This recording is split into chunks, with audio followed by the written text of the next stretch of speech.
Bismillahirrahmanirrahim. Assalamualaikum warahmatullahi wabarakatuh. Oke, berjumpa lagi pada kuliah manajemen operasi. Di pertemuan kali ini kita akan belajar tentang sumber daya manusia, desain pekerjaan, dan pengukuran kinerja. Nah, tujuan dari strategi SDM yaitu untuk mengelola tenaga kerja dan merancang pekerjaan, sehingga para karyawan itu dapat dimanfaatkan secara efektif dan efisien. Nah, ketika akan fokus pada strategi SDM, perusahaan itu harus memastikan bahwa para karyawan itu dimanfaatkan secara efisien dalam berbagai keputusan manajemen operasional. Kemudian para karyawan itu memiliki mutu kehidupan kerja yang baik dalam suasana yang saling terikat dan saling percaya. Nah, beberapa kendala dalam strategi SDM. Yang pertama itu terkait apa. Nah, apa ini berkaitan dengan strategi produk. Misalnya, apa keterampilan yang dibutuhkan, apa talenta yang dibutuhkan, bahan material apa yang digunakan, dan lain sebagainya. Kemudian yang kedua itu prosedur. Prosedur ini terkait dengan strategi proses. Misalnya, prosedur untuk menerapkan teknologi di perusahaan, prosedur untuk menggunakan mesin dan perlengkapan, prosedur keselamatan kerja, dan lain sebagainya. Kemudian kapan? Nah, kapan terkait jadwal, penjadwalan. Kapan harus ini, kapan harus itu. Apakah dalam harian, bulanan, mingguan, atau tahunan. Kemudian siapa? Nah, yang terkait dengan perbedaan individual. Siapa yang harus melakukan apa? Kemudian di mana?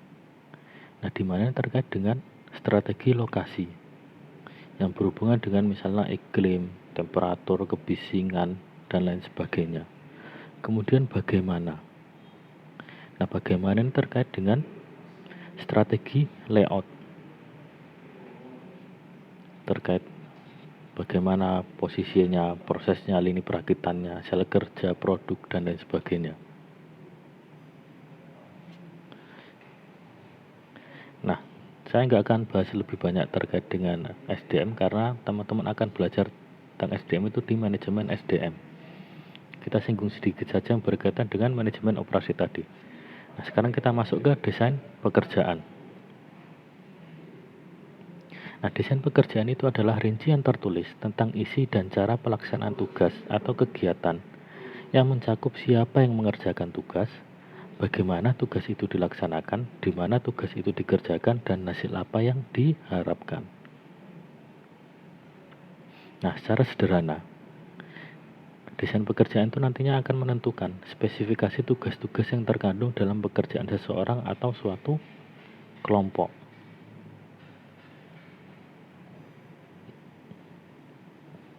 Desain pekerjaan itu memiliki beberapa tujuan. Yang pertama itu untuk menciptakan suatu sistem kerja yang produktif dan efisien. Yang kedua, karyawan dapat mengetahui dan menjalankan tugasnya dengan baik. Karena sudah ada desain pekerjaannya. Apa yang harus dilakukan, bagaimana cara melakukannya, dan lain sebagainya. Kemudian yang ketiga, kondisi dan lingkungan kerja yang baik. Desain pekerjaan yang baik akan memfasilitasi untuk timbulnya atau munculnya kondisi lingkungan kerja yang baik. Kemudian menekan tingkat turnover atau perpindahan karyawan.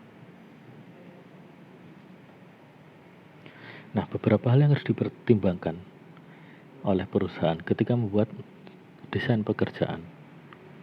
Yang pertama itu spesialisasi tenaga kerja. Untuk pekerjaan apa itu, kemampuan seperti apa orang yang harus mengerjakannya. Harus match atau sesuai antara skill yang dimiliki oleh pekerja dengan jenis pekerjaan. Karena ini nantinya akan menentukan efisiensi biaya tenaga kerja. Ketika terjadi kecocokan antara skill dan juga jenis pekerjaan, efeknya adalah pekerjaan bisa diselesaikan lebih cepat, sehingga bisa menekan biaya tenaga kerja. Kemudian yang kedua itu perluasan pekerjaan. Ini terkait dengan meningkatkan mutu kerja. Ada 3 perluasan pekerjaan, itu job enlargement, job rotation, and job enrichment. Ini kita akan bahas lebih detail di slide selanjutnya. Kemudian yang ketiga itu unsur kejiwaan atau psikologis, di mana perusahaan itu harus mendesain pekerjaan yang memenuhi kebutuhan minimal kejiwaan atau psikologis. Kan pekerja itu ketika diterima bekerja gitu, dia kan punya harapan, punya bayangan, aku nanti kerjanya seperti ini kan, pengenku kayak gini. Nah, bagaimana perusahaan itu ketika mendesain pekerjaan itu harus mempertimbangkan aspek itu, aspek minimalnya itu harus dipenuhi. Kemudian yang keempat itu kelompok kerja mandiri. Nah, kelompok kerja mandiri ini adalah orang-orang, sekumpulan orang yang berdaya guna, yang bekerja sama untuk mencapai tujuan yang sama, semacam tim kerja gitu. Tim itu kan dibentuk untuk menyelesaikan suatu persoalan kan. Mereka bekerja bersama-sama menyelesaikan suatu persoalan atau pekerjaan. Kemudian yang kelima itu motivasi dan sistem insentif. Nah, ini didasarkan pada produktivitas dan keterampilan atau pengetahuan pekerja. Nah, ini tadi perluasan pekerjaan. Kita bahas dulu yang pertama itu job enlargement. Job enlargement yaitu perluasan pekerjaan secara horizontal. Horizontal itu mendatar, di mana pada pekerjaan yang bersangkutan ditambahkan tugas-tugas yang membutuhkan keahlian yang sama, dengan tujuan untuk meningkatkan variasi pekerjaan supaya tidak membosankan. Jadi misal pekerja itu, sekelompok pekerja mengerjakan tugas A. Nah, ada tugas B nih, yang untuk mengerjakannya itu diperlukan spesifikasi yang sama, skill yang sama dengan pekerjaan A. Sehingga pekerjaan B ini bisa dikasihkan juga ke orang-orang mengerjakan pekerjaan A, dengan harapan bahwa, atau dengan tujuan bahwa agar ada variasi pekerjaan, sehingga pekerja itu nggak bosan karena ngerjain itu aja. Kemudian yang kedua itu job rotation. Nah, di job rotation ini berbeda dengan job enlargement yang ditambahkan pekerjaan ya. Di job rotation itu tidak dilakukan penambahan kerja, tapi dipindahkan dari pekerjaan terspesialisasi ke pekerjaan terspesialisasi yang lain. Jadi misal sekelompok orang awalnya ngerjain pekerjaan A, kemudian sekelompok pekerja ini kemudian setelah selesai mengerjakan pekerjaan A dipindah ke pekerjaan B. Selesai mengerjakan pekerjaan B, dioper ke pekerjaan C. Setelah selesai mungkin dikembalikan lagi ke pekerjaan A. Jadi di rolling istilahnya, diputer, dirotasi. Kemudian yang ketiga itu job enrichment. Nah, di sini perluasan pekerjaan itu dilakukan secara vertikal. Vertikal itu tegak lurus, di mana karyawan diberi kesempatan untuk berpartisipasi dalam tugas perencanaan, pengorganisasian, dan pengawasan terhadap tugas mereka di samping pelaksanaan tugasnya. Jadi mereka pekerja itu yang awalnya cuma dikasih tugas dikerjakan gitu, kemudian dikasih kesempatan sekali waktu untuk menjadi pengawas pekerjaan tersebut. Seperti itu. Nah, kemudian dalam desain pekerjaan itu ada yang namanya standar tenaga kerja. Nah, standar tenaga kerja itu adalah jumlah waktu yang diperlukan untuk melakukan suatu pekerjaan atau bagian dari pekerjaan. Atau dengan kata lain, waktu yang diperlukan oleh seorang pekerja terlatih untuk mengerjakan pekerjaan tertentu.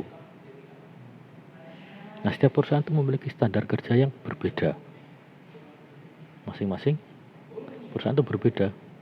Ya mungkin saja ada yang sama, mungkin loh ya. Tapi setiap perusahaan itu umumnya itu berbeda-beda dalam menentukan standar kerjanya.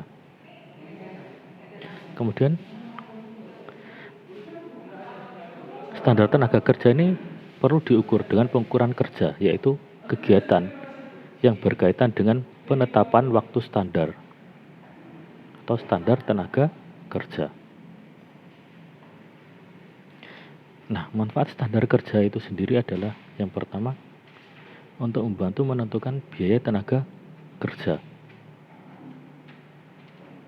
Karena perusahaan sudah punya standar, jadi perusahaan itu bisa mengira-ngira kira-kira biaya tenaga kerjanya seberapa. Kemudian menentukan kebutuhan tenaga kerja.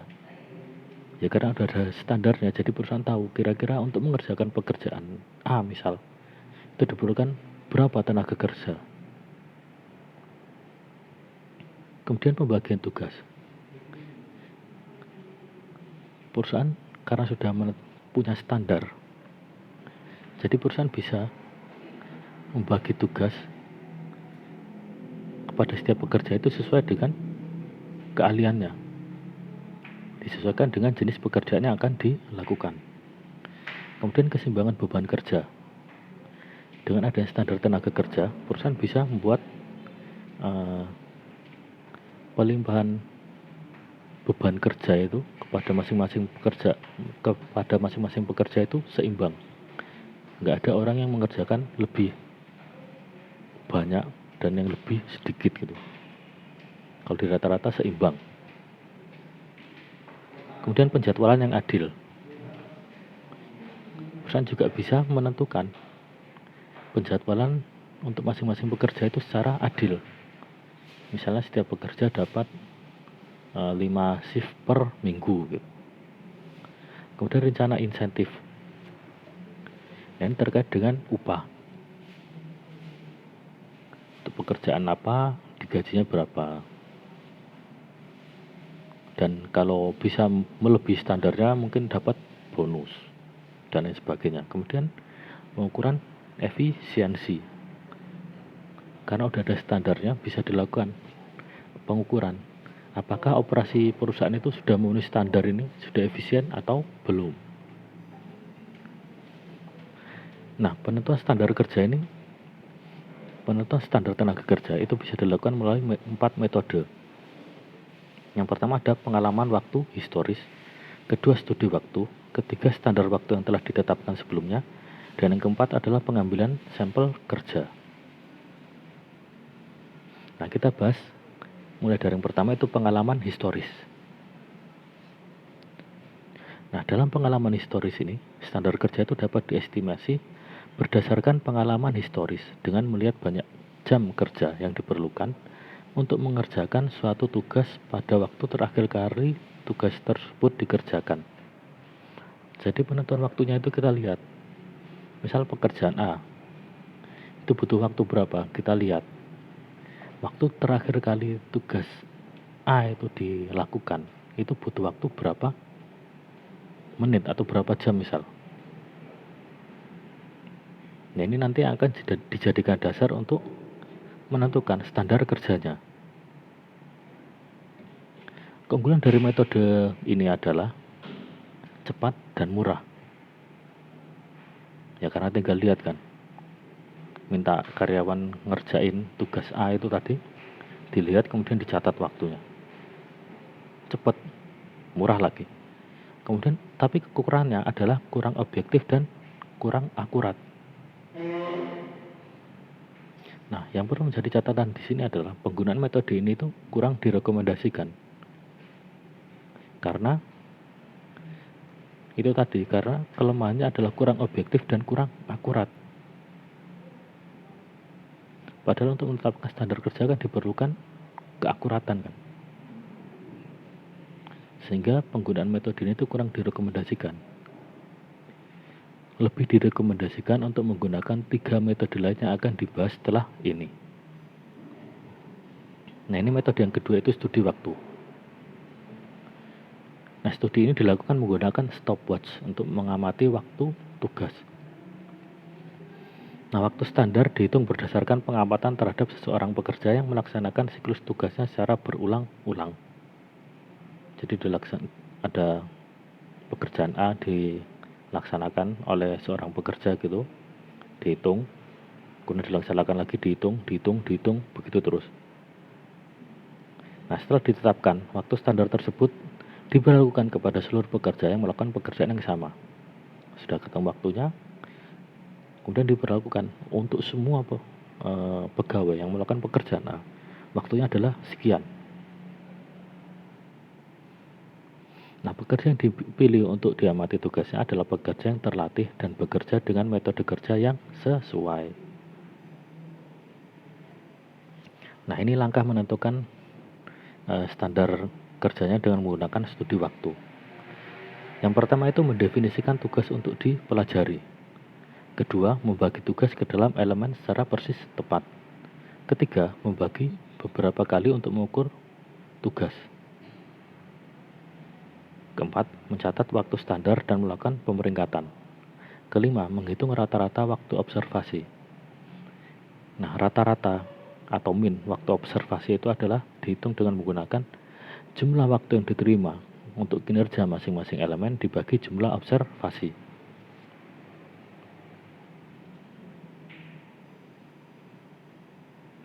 Nah, kemudian langkah selanjutnya untuk menentukan pemeringkatan kinerja dan menghitung waktu normal untuk masing-masing elemen.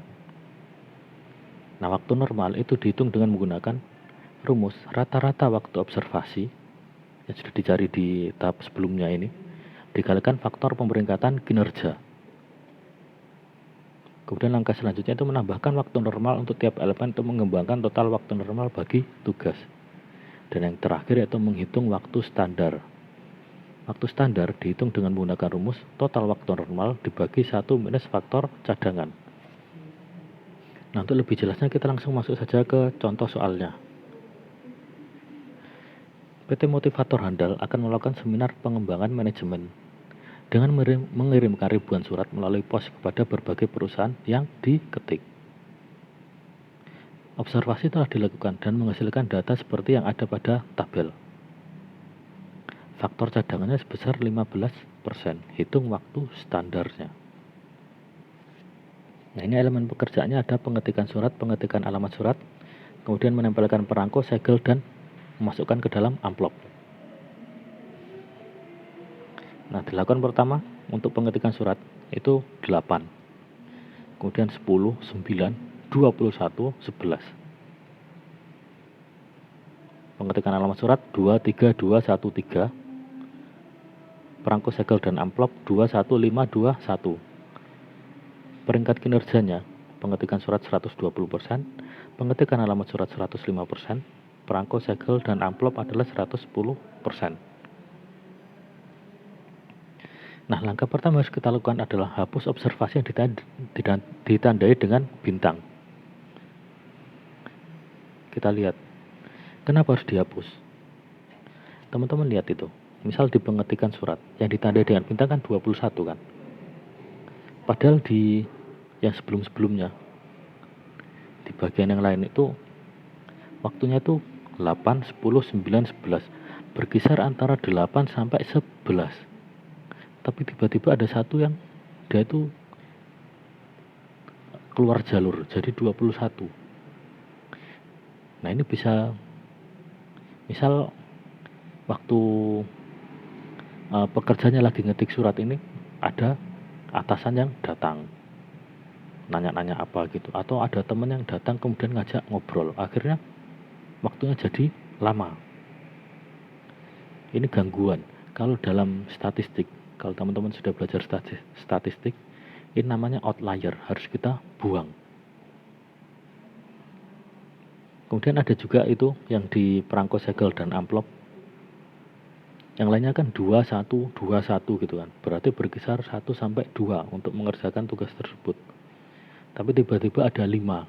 Nah, ini outlier. Kita buang. Nah, setelah kita buang yang outliernya tadi, kemudian kita hitung waktu rata-rata untuk setiap elemen pekerjaannya. Teman-teman tahu kan cara menghitung rata-rata atau min? Kalau teman-teman sudah belajar statistik, itu rumus untuk menghitung min atau rata-rata adalah jumlah data dibagi banyak data. Kita lihat waktu yang A dulu. Kita lihat di tabel. Jumlah datanya. Semua datanya kita jumlahkan. 8 tambah 10 tambah 9 tambah 11. 21-nya nggak diikut sertakan karena tadi sudah kita buang. Dia outlier.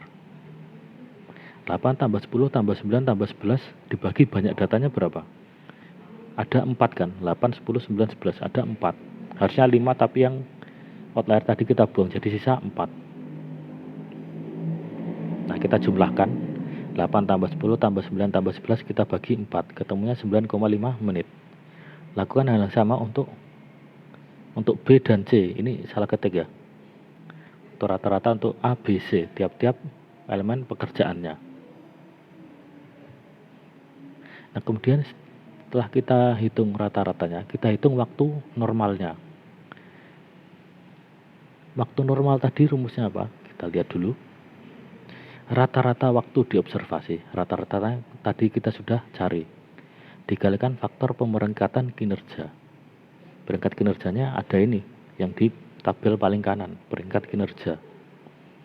Misal untuk pengetikan surat itu 120%.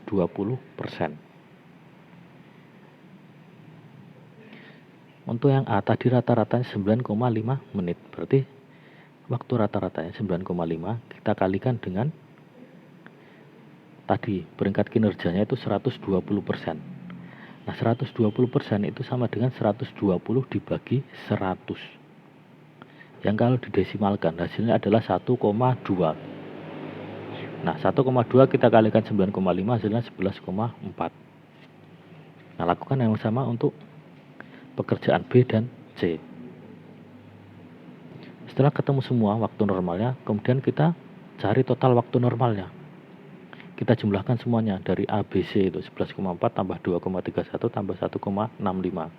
Ketemu 15,36. Kemudian kita hitung waktu standar untuk pekerjaannya. Waktu standarnya tadi rumusnya total waktu normal dibagi 1 minus faktor cadangan. Total waktu normalnya udah ketemu tadi. Udah kita cari. Kemudian faktor cadangannya kita lihat di soal adalah 15%. Nah, berarti yang di atas adalah total waktu normalnya 15,36 dibagi 1 minus faktor cadangan tadi 15%. 15% itu 15 per 100. Kalau didesimalkan menjadi 0,15. Berarti 15,36 dibagi 1 minus 0,15 itu berarti 0,85. Ketemunya 18,07 menit. Nah, inilah waktu standar untuk pekerjaan tadi. Nah, kemudian kita masuk ke metode yang ketiga, yaitu menentukan ukuran sampel studi waktu.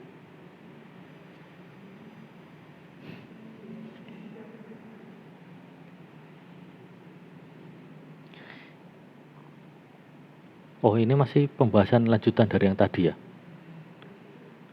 Untuk kita lihat karena studi waktu tadi itu kita butuh ngambil sampel.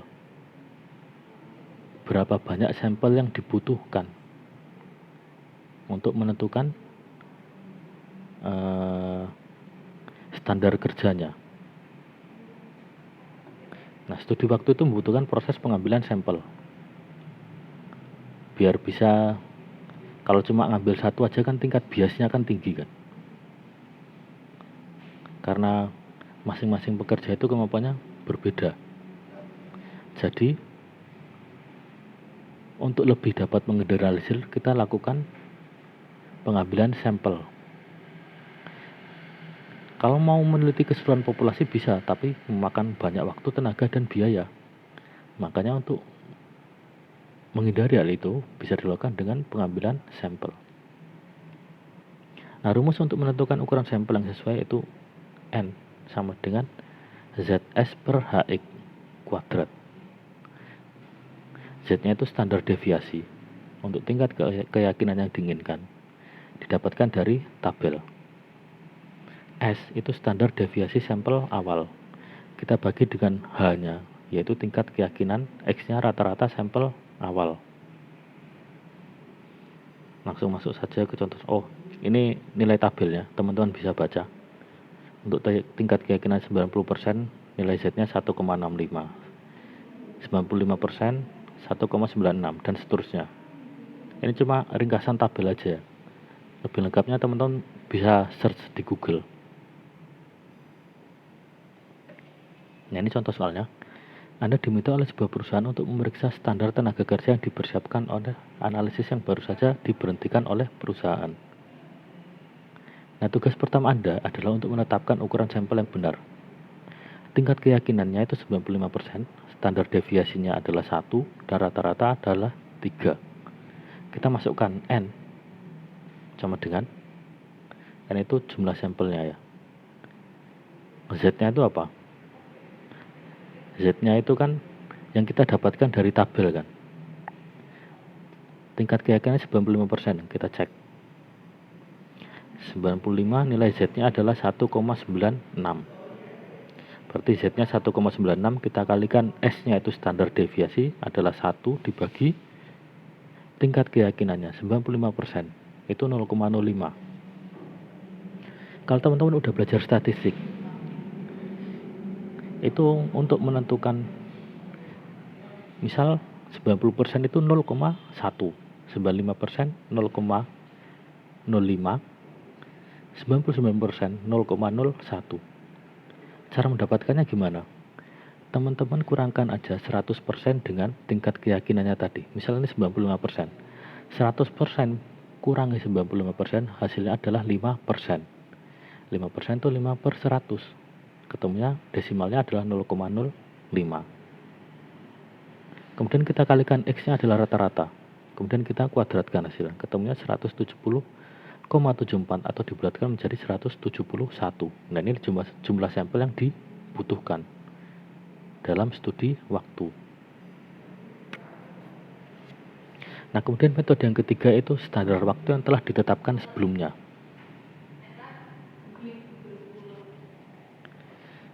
Nah, dalam standar waktu yang telah ditetapkan sebelumnya ini, pengukuran kinerja itu dilakukan dengan membagi pekerjaan manual menjadi elemen-elemen dasar yang lebih kecil, yang waktunya telah solid, yang didasarkan pada sampel kerja dengan jumlah yang sangat besar. Nah, untuk memperkirakan waktu untuk tugas tertentu, faktor-faktor waktu dari setiap elemen dasar dari tugas itu dijumlahkan. Standar waktu yang telah ditetapkan sebelumnya, yang paling umum digunakan adalah namanya MTM, Method Time Measurement. Metode pengukuran waktu. Dalam MTM, waktu standar elemen dasar, gerakan itu dinyatakan dalam unit ukuran waktu. Time Measurement Unit, unit ukuran waktu, yang setara dengan 0,00001 jam atau 0,0006 menit. Nah, kita langsung masuk aja ke contoh soalnya biar teman-teman lebih paham. Nah, ini analisis MTM dari menuangkan tabung spesimen. Deskripsi pekerjaannya itu yang pertama mengambil tabung dari rak. Waktunya 35. Membuka tutupnya, tempatkan pada stand. Itu waktunya 35 juga. Kemudian mengambil tabung sentrifugal, tempatkan pada tabung sampel, itu 45.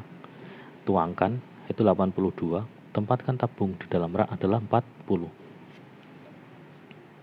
Nah, TMU-nya atau time measurement unitnya itu kita hitung semua waktunya tadi, kita jumlahkan.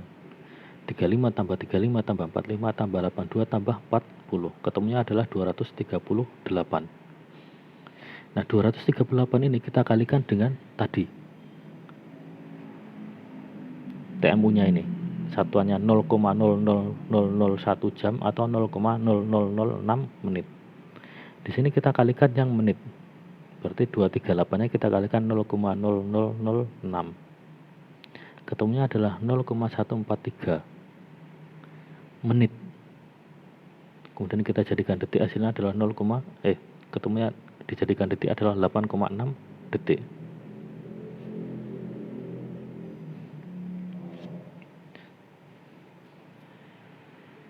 Nah, kemudian yang terakhir yaitu pengambilan sampel kerja. Ini metode yang keempat. Pengambilan sampel kerja merupakan metode untuk memperkirakan persentase waktu yang dihabiskan pekerja untuk mengerjakan berbagai tugas, di mana pengamatan dilakukan itu secara acak atau menggunakan random sampling untuk mencatat kegiatan yang sedang dilakukan oleh pekerja. Nah, pengambilan sampel kerja itu digunakan untuk melihat satu studi pemborosan waktu dengan memperkirakan persentase waktu yang dihabiskan pekerja untuk pemborosan waktu yang dapat dihindari. Kemudian yang kedua itu penetapan standar tenaga kerja. Yang ketiga itu pengukuran kinerja pekerja. Nah, prosedur pengambilan sampel kerjanya, yang pertama itu mengambil sampel pendahuluan untuk memperoleh estimasi nilai parameter. Misalnya di sini adalah pekerja yang sibuk. Kemudian menghitung ukuran sampel yang dibutuhkan. Yang ketiga itu menyiapkan jadwal untuk mengobservasi pekerja pada waktu-waktu yang tepat. Kemudian yang keempat, mengamati dan mencatat aktivitas pekerja. Kemudian menentukan bagaimana para pekerja menghabiskan waktu mereka yang dinyatakan dalam persentase. Nah, rumus untuk menghitung ukuran sampelnya yaitu N. Ini adalah ukuran sampel yang diperlukan. Itu sama dengan Z kuadrat. Z-nya itu adalah standar deviasi dari tingkat keyakinan yang diinginkan, yang didapatkan dari tabel. Dikalikan P. P itu nilai estimasi proporsi sampel atas pekerja yang diobservasi sibuk atau menganggur. Nilai estimasinya. Kita kalikan 1 minus P dibagi H kuadrat. Hanya adalah tingkat kesalahan yang dapat diterima atau tingkat keyakinannya. Kita masuk ke contoh soalnya. Manajer PT Gonogini memperkirakan bahwa karyawannya menganggur sebesar 25% dari waktu. Manajer tersebut ingin mengambil sampel kerja yang akurat dalam tingkat plus minus 3% dan tingkat keyakinan atas hasilnya sebesar 95,45%. Nah, 95,45% ini Z-nya itu 2 kalau berdasarkan tabel.